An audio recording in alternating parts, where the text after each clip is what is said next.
ಇತ್ತೀಚಿನ ದಿನಗಳಲ್ಲಿ ಸಾಮಾಜಿಕ ಜಾಲತಾಣಗಳನ್ನ ಹೇಗೆ ಬಳಸ್ಕೊಳ್ತಾ ಇದ್ದೀವಿ ಅನ್ನೋದನ್ನ ನಮ್ಗೆಲ್ರೂ ಕೂಡ ಗೊತ್ತಿರುವಂತ ವಿಚಾರ. ಯಾಕಂತ ಹೇಳಿದ್ರೆ ಹೆಚ್ಚಾಗಿ ಇದು ನೆಗೆಟಿವ್ ವಿಚಾರಗಳಿಗೆ ಈ ಸಾಮಾಜಿಕ ಜಾಲತಾಣ ಬಳಕೆ ಆಗ್ತಾ ಇದೆ ಅನ್ನೋದು ಎಲ್ಲರಿಗೂ ಕೂಡ ಗೊತ್ತಿರುವಂತ ವಿಚಾರ. ನಿಮ್ಗೆ ಗೊತ್ತಾ ಇದೆ, ಬಿಗ್ ಬಾಸ್ ಇಂದ ಹೊರ ಬಂದಂಥ ಧ್ರುವಂತ್ ಅವ್ರಿಗೂ ಕೂಡ ಈ ಒಂದು ಟ್ರೋಲಿಗರ ಕಾಟ ತಪ್ಪಿಲ್ಲ. ಇದೀಗ ಟ್ರೋಲಿಗರು ಮತ್ತು ಬ್ಯಾಡ್ ಕಮೆಂಟ್ಗಳನ್ನ ಮಾಡುವವರ ವಿರುದ್ಧ ಇದೀಗ ಧ್ರುವಂತ್ ಅವರು ಸಮರ ಸಾರಿದ್ದಾರೆ. ನನ್ನ ಜೊತೆ ಧ್ರುವಂತ್ ಇದ್ದಾರೆ, ಅವ್ರನ್ನ ಮಾತನಾಡಿಸ್ತಾ ಹೋಗ್ತೀನಿ. ಸರ್ ನಮಸ್ತೆ, ಹೇಗಿದ್ದೀರಾ? ನಮಸ್ತೆ, ಚೆನ್ನಾಗಿದ್ದೀನಿ. ಸರ್, ಬಹಳ ದಿನಗಳ ನಂತರ ಸಿಕ್ಕಿದ್ವಿ ನಾವು.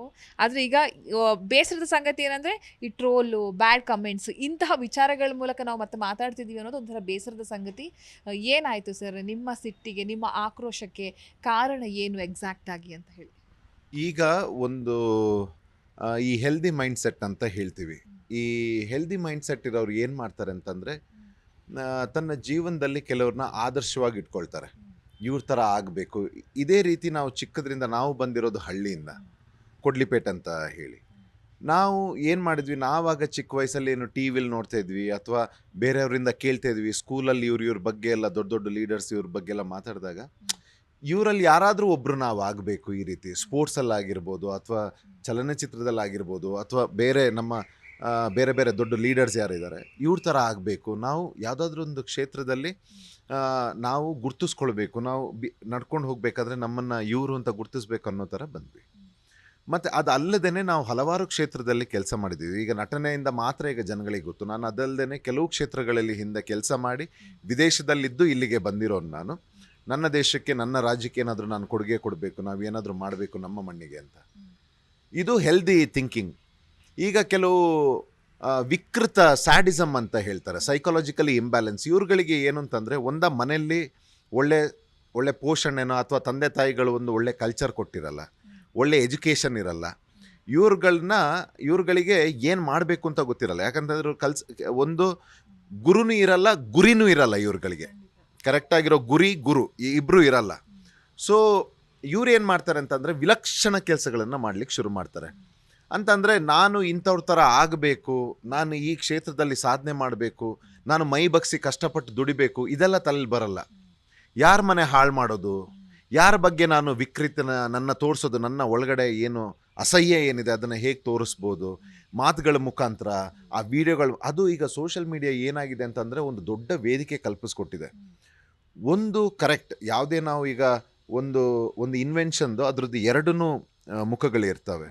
ಈಗ ತುಂಬ ಮಕ್ಕಳಿಗೆ ಏನಾಗುತ್ತೆ ಅಂತಂದರೆ, ಒಂದು ಒಳ್ಳೆ ವೇದಿಕೆನ ಸೃಷ್ಟಿ ಮಾಡಿಕೊಟ್ಟಿದೆ ಸೋಷಿಯಲ್ ಮೀಡಿಯಾ. ಅವ್ರದ್ದು ಯಾವುದೇ ಟ್ಯಾಲೆಂಟ್ ಆಗಲಿ, ಚಿಕ್ಕ ಮಕ್ಕಳಿಂದ ಹಿಡಿದು ಹಿರಿಯರವರೆಗೆ, ಅವ್ರದ್ದು ಅಡಿಗೆದಾಗಿರ್ಬೋದು ಅಥವಾ ಡ್ಯಾನ್ಸಿಂಗ್ ಇರ್ಬೋದು ಅಥವಾ ಯಾವುದಾದ್ರೂ ವಿಚಾರದ ಬಗ್ಗೆ ಅವ್ರು ತಿಳ್ಕೊಂಡು ಅಧ್ಯಯನ ಮಾಡಿರೋದನ್ನ ಇವತ್ತು ಏನು ಮಾಡ್ತಾ ಇದ್ದಾರೆ ಅಂತಂದರೆ, ಸೋಷಿಯಲ್ ಮೀಡಿಯಾ ಮುಖಾಂತರ ಇಡೀ ಜನಗಳಿಗೆ ತೋರಿಸ್ತಾ ಇದ್ದಾರೆ. ಒಂದು ಒಳ್ಳೆ ಇದ್ರ ಬಗ್ಗೆ ಅವ್ರು ತಿಳ್ಕೊಂಡಿರೋ ಅಧ್ಯಯನ, ತಿಳ್ಕೊಂಡಿರೋ ವಿಚಾರಗಳ ಬಗ್ಗೆ, ತನ್ನ ಟ್ಯಾಲೆಂಟ್ ಬಗ್ಗೆ, ಸಿಂಗಿಂಗ್ ಬಗ್ಗೆ. ಇದರಿಂದ ಎಷ್ಟೋ ಜನಕ್ಕೆ ಇದರಲ್ಲಿ ಲೈಕ್ಸ್, ಕಮೆಂಟ್ಸ್ ಬಂದು ಅವರಿಗೆ ಸಪೋರ್ಟ್ ಸಿಸ್ಟಮ್ ಸಿಕ್ಕಿ ಅವ್ರು ದೊಡ್ಡ ಹೆಸರುಗಳನ್ನು ಮಾಡ್ತಾ ಇದ್ದಾರೆ. ಮತ್ತು ಅವರ ಲೈಫಿಗೆ ಕೂಡ ಒಂದು ಫಿನಾನ್ಷಿಯಲಿ ಕೂಡ ಸಪೋರ್ಟ್ ಮಾಡಿದೆ. ಇನ್ನು ಕೆಲವರು ಅದೇ ವಿಕೃತ ಮನಸ್ಥಿತಿ ಇರೋರು ಏನು ಮಾಡಿದ್ದಾರೆ, ಇಂಥವ್ರುಗಳಿಗೆಲ್ಲ ಈ ಟ್ಯಾಲೆಂಟ್ಸ್ಗಳು ಯಾವುದೇ ವೇದಿಕೆಯಲ್ಲಿರ್ಬೋದು, ಯಾವುದೇ ಕ್ಷೇತ್ರದಲ್ಲಿರ್ಬೋದು, ಇವರಿಗೆ ಬ್ಯಾಡ್ ಕಮೆಂಟ್ಸ್ ಮಾಡಿ ತನ್ನ ಒಳಗಡೆ ಎಷ್ಟು ನೀಚತನ ಇದೆ ಅಂತ ಅದನ್ನ ಇದು ಮಾಡಿ, ಆಮೇಲೆ ಇಂಥದ್ದೇ ಮನಸ್ಥಿತಿ ಇರೋರು ಇವ್ರಿಗೆ ಕ್ಲಾಪ್ಸು, ಇವ್ರಿಗೆ ಕಮೆಂಟ್ಸ್ಗಳು, ಲೈಕಿಂಗ್ಸ್ಗಳು ಇದನ್ನೆಲ್ಲ ಮಾಡಿ ಇಂಥ ಒಂದು ಆ್ಯಂಟಿ ಸೋಷಲ್ ಎಲಿಮೆಂಟ್ಸ್ಗಳು ಇವತ್ತು ತುಂಬ ಜಾಸ್ತಿ ಆಗಿದೆ ಸೋಷಿಯಲ್ ಮೀಡಿಯಾದಲ್ಲಿ. ಅದು ಎಲ್ರಿಗೂ ಎಫೆಕ್ಟ್ ಆಗಿದೆ, ನನಗೆ, ನಿಮಗೆ, ಎಲ್ರಿಗೂ.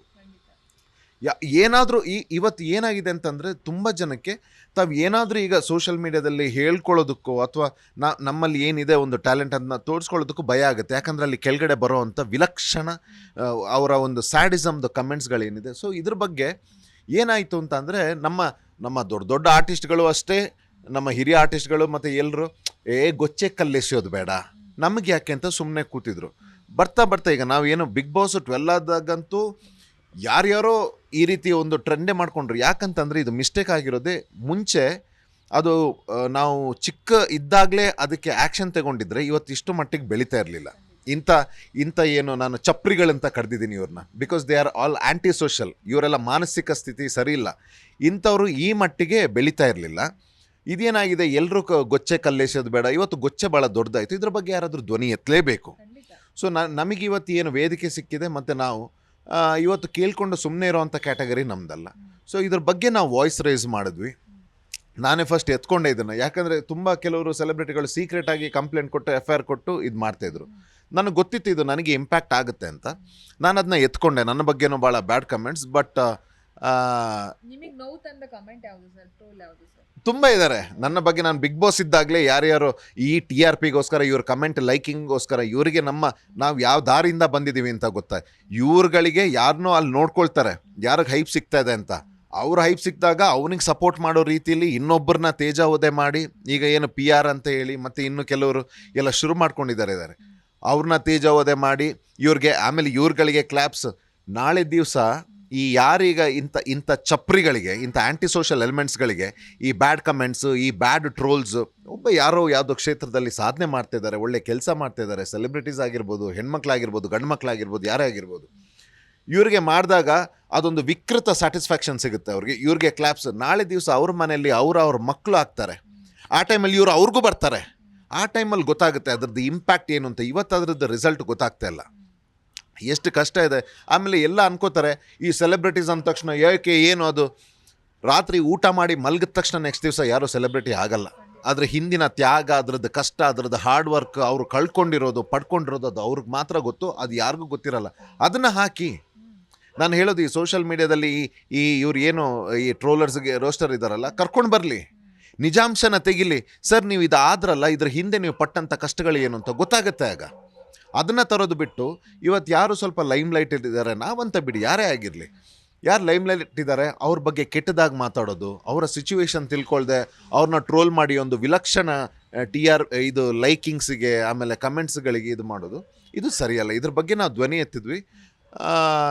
ನನಗೆ ಇಷ್ಟು ಬೇಗ ರಿಸಲ್ಟ್ ಸಿಗುತ್ತೆ ಅಂತ ಗೊತ್ತಿರಲಿಲ್ಲ. ನನಗೆ ಇಮ್ಮಿಡಿಯೇಟಾಗಿ ರ್ಯಾಪಿಡ್ ರೆಸ್ಪಾನ್ಸ್ ಸಿಕ್ತು. ನನಗೆ ಮೊದಲನೇದಾಗಿ ನಿಮ್ಮನ್ನು ಸೇರಿಸಿ ಯಾರೆಲ್ಲ ನನ್ನ ಮೀಡಿಯಾ, ನನ್ನ ಫ್ರೆಂಡ್ಸ್ ಇದ್ದರು, ನ್ಯೂಸ್ ಚಾನಲ್ಸ್, ನನ್ನ ಮಾಧ್ಯಮ ಮಿತ್ರರಿದ್ದರು, ಇಮ್ಮಿಡಿಯೇಟಾಗಿ ನನಗೆ ರೆಸ್ಪಾನ್ಸ್ ಕೊಟ್ಟು ಇದನ್ನೊಂದು ತುಂಬ ರೀಚ್ ಆಗೋ ಹಾಗೆ ಮಾಡಿದ್ರು ಈ ವಿಚಾರವನ್ನು. ಅದಕ್ಕೆ ನಾನು ತುಂಬ ಧನ್ಯವಾದಗಳನ್ನು ಹೇಳ್ತೀನಿ. ಎರಡನೇದು, ನನ್ನನ್ನು ಯಾರು ಇಷ್ಟಪಡ್ತಾಯಿದ್ರು ಮತ್ತು ಜನಗಳು ಯಾರು ಇಲ್ಲಿವರೆಗೆ ಯಾರು ಸುಮ್ಮನೆ ಇದ್ದರು, ಈ ವಿಚಾರದ ಬಗ್ಗೆ ಯಾರು ಇತ್ತು ಮನಸ್ಸಲ್ಲಿ ಎಲ್ರಿಗೂ, ಬಟ್ ಒಂದು ಧ್ವನಿ ಬೇಕಿತ್ತು ಅವ್ರಿಗೆ. ಹೌದು ಅಂದರೆ ಎಲ್ಲರೂ ಹೆದರ್ತಾ ಇದ್ರು. ಈಗ ನಾವೇನಾದರೂ ಕಮೆಂಟ್ ಮಾಡೋಕ್ಕೆ ಹೋದರೆ, ಸೆಲೆಬ್ರಿಟೀಸ್ ಮತ್ತೆ ಆಗಲಿ ಅಥವಾ ಕಾಮನ್ ಪೀಪಲೇ ಆಗಿರಲಿ, ಇದ್ರ ಬಗ್ಗೆ ಮಾತಾಡೋಕ್ಕೆ ಹೋದರೆ ನಮಗೆ ಇದು ಗೊಚ್ಚೆ ಹಾರುತ್ತೆ ಅಂತ. ಈಗ ಯಾವಾಗ ನಾನು ವಾಯ್ಸ್ ತೆಗೆದಾಗ I got a massive rapid response ಬಂತು. ಈಗ ಎಲ್ಲರೂ ವಾಯ್ಸ್ ಬಂತು ಈಗ ಇದ್ರ ವಿರುದ್ಧ. ಈಗ ಯಾರೆಲ್ಲ ಬ್ಯಾಡ್ ಕಮೆಂಟ್ಸ್ ಎಲ್ಲೆಲ್ಲ ನೋಡ್ತಾ ಇದ್ದಾರೆ ಅವ್ರಿಗೆಲ್ಲ ಸರಿಯಾಗಿ ಬೈತಾ ಇದ್ದಾರೆ. ನಿಮ್ಮ ಯೋಗ್ಯತೆ ನೋಡಿ, ನೀವು ಏನು ಮಾಡ್ಕೊಂಡಿದ್ದೀರಿ, ನಿಮ್ಮ ಅಸಹ್ಯತನ ಇಲ್ಲಿ ಮೆರಿತಾ ಇದ್ದೀರಿ ಅಂತ ಈಗ ಶುರುವಾಗಿದೆ. ಒಂದು I am very happy about it. ಮತ್ತು ಪೊಲೀಸ್, ನಮ್ಮ ಸೈಬರ್ ಕ್ರೈಮ್ ಆಗಲಿ, ಈಗ ನಾನು ಲೀಗಲಿ ಆಗಿ ಏನು ಆ್ಯಕ್ಷನ್ಸ್ ತಗೊಂಡೆ ಇವ್ರುಗಳ ಮೇಲೆ, ಇವರು ಮಾಡಿರೋದ್ರ ಬಗ್ಗೆ. ನಮ್ಮ ಅನ್ನಪೂರ್ಣೇಶ್ವರಿ ಪೊಲೀಸ್ ಸ್ಟೇಷನ್ ಆಗಲಿ, ಮತ್ತು ಬಸವೇಶ್ವರ ನಗರ ಅಲ್ಲಿ ಸಂಜಯ್ ಗೌಡ್ರು ಅಂತ, ಮತ್ತು ಇಲ್ಲಿ ನಮ್ಮ ಅನ್ನಪೂರ್ಣೇಶ್ವರಿ ಆಫೀಸರ್, ಇವರೆಲ್ಲ ಇಮಿಡಿಯೇಟಾಗಿ ರೆಸ್ಪಾಂಡ್ ಮಾಡಿದ್ರು. ಇದನ್ನ ಪೆಟಿಷನ್ಸ್ ಮಾಡಿ ಇದನ್ನ ಹೇಗೆ ಸೈಬರ್ ಕ್ರೈಮಿಂದ ಅವ್ರ ಮೇಲೆ ಆ್ಯಕ್ಷನ್ಸ್ ತಗೊಳ್ಳೋದು. So we got a very rapid response in 3-4. ನೀವು ಹೇಳುವಾಗ ಇವನ್ ನಮಗೇನೆ ಒಂಥರ ಕುದಿಯುತ್ತೆ, ಮೈ ಕುದಿಯುತ್ತೆ, ಹಿಂಗೂ ಇದೆಯಲ್ಲ ಅಂತೇಳಿ. ಇವನ್ ನಮ್ಗಳಿಗೂ ಹೊರತಾಗಿಲ್ಲ ಅದು, ನಮಗೂ ಕೂಡ ಕೆಟ್ಟ ಕೆಟ್ಟ ಪದಗಳ ಬಳಕೆ, ಅಮ್ಮ ಅಪ್ಪ ಆಗಿರ್ಬೋದು, ಅಥವಾ ಮನೆಯವ್ರನ್ನೆಲ್ಲ ಎಳ್ಕೊಂಡು ಬರೋದಾಗಿದ್ದು, ಅದೆಲ್ಲವೂ ಕೂಡ ನಾವು ತುಂಬ ಕಾಮನ್ ಆಗಿ ದಿನ ಎದುರಿಸುವಂಥ ಪರಿಸ್ಥಿತಿ ಅಂತ ಹೇಳ್ಬೋದು. ಇತ್ತೀಚೆಗೆ ರಮ್ಯಾ ಮೇಡಮ್ ಕೂಡ ಸೇಮ್ ಅದೇ ಥರ ಸಿಚುವೇಶನ್ ಎದುರಿಸಿದ್ರು, ಕಂಪ್ಲೇಂಟ್ ಕೊಟ್ಟರು, ಅವ್ರನ್ನ ಕರ್ಕೊಂಡು ಬಂದರು, ಅವ್ರು ಆಮೇಲೆ ಅವ್ರನ್ನ ರಿಕ್ವೆಸ್ಟ್ ಮಾಡ್ಕೊಂಡು ಅವ್ರನ್ನ ಇಲ್ಲ ಇನ್ನು ಮುಂದೆ ಮಾಡಲ್ಲ ಅಂತ ಹೋದ್ರು. ಈ ಥರದ್ದು ಆಗ್ತಾ ಇದೆ. ಆಮೇಲೆ ವಿಜಯಲಕ್ಷ್ಮಿ ಮೇಡಮ್, ದರ್ಶನ್ ಅವರ ಪತ್ನಿ ವಿಜಯಲಕ್ಷ್ಮಿ ಮೇಡಮ್ ಅವ್ರಿಗೂ ಕೂಡ ಅಮ್ಮ ಅಕ್ಕ ಇನ್ನು ಕೆಟ್ಟ ಕೆಟ್ಟ ಪದಗಳ ಬಳಕೆ ಆಯಿತು, ಕಮೆಂಟ್ಗಳಾಯಿತು, ಅವ್ರದನ್ನೆಲ್ಲ ತೆಗೆದು ಸ್ಟೋರಿಗಳಿಗೆಲ್ಲ ಹಾಕ್ಕೊಂಡ್ರು, ಆದರೂ ಕೂಡ ಬುದ್ಧಿ ಕಲಿಲ್ಲ. ಈ ದರ್ಶನ್ ಅವ್ರ ಕೇಸ್ ಅಂತ ಬಂದಾಗ ಸೇಮ್ ಅದು ರೇಣುಕಾಸ್ವಾಮಿ ಕಳಿಸಿರುವಂತಹ ಅಶ್ಲೀಲ ಸಂದೇಶದ ಮೂಲಕ ಅಲ್ಲೊಂದು ಕ್ರಿಯೇಟ್ ಆಗಿದ್ದು. ಸೊ ಇದು ಹೆಂಗೆ ಇದನ್ನು ಕಡಿವಾಣ ಹಾಕೋದು ಹೆಂಗೆ? ಈಗ ನೋಡಿ, ನೀವೊಬ್ಬ ಹುಡುಗ ಆಗಿ ನಿಮಗೆ ಇಷ್ಟು ನೋವು ಆಗುವಾಗ, ಈಗ ಹೆಣ್ಮಕ್ಳು ಅಂತ ಬಂದಾಗ ನಮ್ಮ ಪ್ರೈವೇಟ್ ಪ್ಲೇಸ್ಗಳ ಬಗ್ಗೆ ಆಗಿರ್ಬೋದು, ನಾವು ಏನೋ ಒಂದು ಕಮೆಂಟ್ ಏನೋ ಒಂದು ಮಾಡ್ತಿದ್ದೀವಿ, ನಮ್ಮ ಪ್ರೈವೇಟ್ ಪಾರ್ಟ್ಗಳ ಬಗ್ಗೆ ಕಮೆಂಟ್ ಮಾಡ್ತಾರೆ, ಅಥವಾ ಇನ್ನೊಂದೇನೋ ಕಮೆಂಟ್ ಮಾಡ್ತಾರೆ. ಇದನ್ನೆಲ್ಲ ನಿಮಗೆ ಸಹಿಸೋಕ್ಕಾಗಿಲ್ಲ ಅಂದರೆ ನಾವು ಹೆಣ್ಮಕ್ಳು ಹೆಂಗೆ ಸಹಿಸೋದು? ಹಂಗಂದ್ರೆ ಹೆಂಗೆ ಕಡಿವಾಣ ಇದಕ್ಕೆ ಅಂತ ಹೇಳಿ ನಾನು ಇದ್ರ ಬಗ್ಗೆನೇ ಧ್ವನಿ ಎತ್ತಿದ್ದು. ಬಿಕಾಸ್ ಇದು ತುಂಬ, ನೀವು ಹೇಳ್ದಾಗೆ, ನೀವು ಏನು ಹೆಸರುಗಳು ಇದು ನನಗೂ ಗೊತ್ತಿತ್ತು, ನಾನು ತೆಗಿಲಿಲ್ಲ ಅಷ್ಟೇ. ಇದನ್ನೆಲ್ಲ ಮನಸ್ಸಲ್ಲಿ ಇಟ್ಕೊಂಡೆ I became a voice for all this. ಇದನ್ನು ಒಂದು ದೊಡ್ಡ ಮಟ್ಟದಲ್ಲಿ ನಾನು ಇದನ್ನು ನಾಶ ಮಾಡಲೇಬೇಕು. ಬಿಕಾಸ್ ಇದು ಒಂದು ಒಳ್ಳೆ ಮೆಂಟಲ್ ಸ್ಟೇಟ್ ಆಫ್ ಮೈಂಡ್ ಅಲ್ಲ, ಇದು ವಿಕೃತಿ. ಇದು ಇವ್ರಿಗೆ ಸೈಕ್ಯಾಟ್ರಿಸ್ಟ್ಗಳ ಕೌನ್ಸಿಲಿಂಗ್ ಅವಶ್ಯಕತೆ ಇದೆ, ಅವ್ನು ಏನು ಮಾಡ್ತಾ ಇದ್ದಾನಂತೆ. ಮತ್ತು ಇದ್ರ ಬಗ್ಗೆ ನಾವು ಅರಿವು ಕೊಟ್ಟಾಗ ಅದ್ರ ಬಗ್ಗೆನೂ ಏನೇನೋ ಕಮೆಂಟ್ ಮಾಡಿ, ಅಂದರೆ ಮೆಂಟಲಿ ಅವರು ಹುಚ್ಚರಾಗಿ ಹೋಗಿದ್ದಾರೆ. ಬಹುಶಃ ಒಂದು ಸಕ್ಸಸ್ ಸಿಕ್ಕಲಿಲ್ಲ ಅನ್ನೋ ಲೈಫಲ್ಲೋ ಅಥವಾ ತನ್ನಲ್ಲಿ ಯೋಗ್ಯತೆ ಇಲ್ಲ ಅಂತ ಅನ್ನೋದು ಈ ದ್ರಾಕ್ಷಿ ಮತ್ತು ನರಿಕತೆ ಇದೆ ನೋಡಿ. ದ್ರಾಕ್ಷಿಗೆ ಹಾರಿ ನೆಕ್ಸ್ಟ್ ಆ ದ್ರಾಕ್ಷಿ ಕೊಳ್ತೋಯ್ದು ಅದು ಹುಳಿ ಅಂತ ಹೇಳಿ ಅದನ್ನು ಮಾನಸಿಕ ಅಸ್ವಸ್ಥರು ಅಂತ ಹೇಳ್ತೀವಿ ಇವ್ರಿಗೆ. ಸೊ ಇವ್ರು ಹೀಗಾಗಿದ್ದಾರೆ ಇವತ್ತು. ಅಂದರೆ ಇವತ್ತು ಸೋಷಿಯಲ್ ಮೀಡಿಯಾದಲ್ಲಿ ತುಂಬ ಸಕ್ಸಸ್ ಆಗಿರೋ ಹುಡುಗರು, ಯಂಗ್ ಟ್ಯಾಲೆಂಟ್ಸ್ನ ನೋಡಿ ಬಹುಶಃ ಅವರು ಮಾನಸಿಕವಾಗಿ ಏನೋ ಡಿಸ್ಟರ್ಬ್ ಆಗ್ತಾ ಇದ್ದಾರೆ. ಸೊ ಅದನ್ನು ನಮಗೆ ಗೊತ್ತಲ್ಲ, ಒಂದು ವಸ್ತು ನಮಗೆ ಸಿಗಲಿಲ್ಲ ಅಂತಂದರೆ ಅದನ್ನ ಹೇಟ್ ಮಾಡೋಕ್ಕೆ ಶುರು ಮಾಡ್ತೀವಿ. ಅದೊಂದು ಮಾನಸಿಕ ವಿಕೃತಿ ಅದು. ಸೊ ಇದು ನಡೀತಾ ಇದೆ ಅನ್ಸುತ್ತೆ. ಇವ್ರಿಗೆಲ್ಲ ಸೈಕ್ಯಾಟ್ರಿಸ್ಟ್ಗಳ ಕೌನ್ಸಿಲಿಂಗ್ ಬೇಕು. ಒಂದು ಎರಡನೇದು ಏನು ಅಂತಂದರೆ, ಭಕ್ತಿ ಬೇಕು, ಇಲ್ಲದ್ರೆ ಭಯ ಬೇಕು. ಸೊ ನಾನು ಇದನ್ನು ರಿಕ್ವೆಸ್ಟ್ ಮಾಡ್ಕೊಂಡಿದ್ದೀನಿ. ಮೊನ್ನೆ ಯಾರು ರೀಸೆಂಟಾಗಿ ಲಾಸ್ಟ್ ಮಂತ್ ಯಾರೆಲ್ಲ ಅರೆಸ್ಟ್ ಆದರು, ನಮ್ಮ ರಮ್ಯಾ ಅವ್ರ ಮೇಡಮ್ ಆಗಲಿ ಅಥವಾ ಕೆಲವರು ಇದರಲ್ಲಿ ವಿಚಾರದಲ್ಲಿ ಯಾರು ಎಕ್ಸ್ಪೋಸ್ ಮಾಡಿ ಅಂತ ಹೇಳಿದ್ದೀನಿ ನಾನು ಇದನ್ನು ಪೊಲೀಸ್ ಆಫೀಸರ್ಗೆ. ಸಿಗಾಕೊಂಡ ತಕ್ಷಣ ಅವ್ರನ್ನ ಏನು ಮಾಡ್ತೀರಿ ಅದನ್ನು ತುಂಬ ಸೀಕ್ರೆಟಿವ್ ಆಗಿ ಇಡಬೇಡಿ. ಇದನ್ನು ಮೀಡಿಯಾದವ್ರನ್ನ ಕರೆಸಿ ಈ ವಿಚಾರಕ್ಕೆ ಇವ್ರುಗಳು ಅವರ ಮುಖನ ತೋರಿಸಿ ಎಕ್ಸ್ಪೋಸ್ ಮಾಡಿ. ನೆಕ್ಸ್ಟ್ ಯಾರು ಮಾಡ್ತಾರೆ ಕೈ ಸ್ವಲ್ಪ ನಡಗಲಿ ಅವ್ರಿಗೆ. ಇಂಥದ್ದು ಮಾಡೋಕ್ಕೆ ಮುಂಚೆ ಹೆಣ್ಮಕ್ಳಾಗಲಿ ಗಂಡು ಮಕ್ಳ ಬಗ್ಗೆ ಯಾವುದಾದ್ರೂ ವೇದಿಕೆಯಲ್ಲಿ ಒಂದು ಒಳ್ಳೆ ಕೆಲಸ ಕಷ್ಟಪಟ್ಟು ಮಾಡ್ತಾ ಇದ್ದಾರಂತ ಅವ್ರ ಬಗ್ಗೆ ಬ್ಯಾಡ್ ಕಮೆಂಟ್ಸ್ ಮಾಡೋದಕ್ಕಿಂತ ಮುಂಚೆ ಸ್ವಲ್ಪ ಕೈ ನಡಗಲಿ ಅಂತ. ಸೊ ನಾನು ಮೊನ್ನೆ ಈಗ ನಮ್ಮದು ಈಗ 2 ಟ್ರೇಸ್ ಆಗಿದ್ದಾರೆ, ಇನ್ನೊಂದು 3 ಜನ ಸಿಗಬೇಕು ಮಾತಾಡಿರೋರು. ಸೊ ಅವರ ಹುಡುಕಾಟದಲ್ಲಿ ಇದ್ದಾರೆ, ಅವ್ರನ್ನ ತಗೊಳ್ತಾರೆ. ಅದು ಯಾಕಂದರೆ ಅದೊಂದೊಂದು ಪ್ರೋಸೆಸ್ ಇದೆ. ಮೆಟಾಗಿ ಹೋಗಿ ಅವರ ಲೊಕೇಶನಿಂದ ಹಿಡಿದು ಅವ್ರ ಡೀಟೇಲ್ಸ್ನೆಲ್ಲ ಎಕ್ಸ್ಟ್ರಾಕ್ಟ್ ಮಾಡಿ, ಮತ್ತು ಇನ್ನು ಕೆಲವರು ಫೇಕ್ ID ಎಲ್ಲ ಮಾಡೋದಿದೆ, ಫೇಕ್ ಒಂದು ಅಕೌಂಟ್ ಮಾಡೋದು.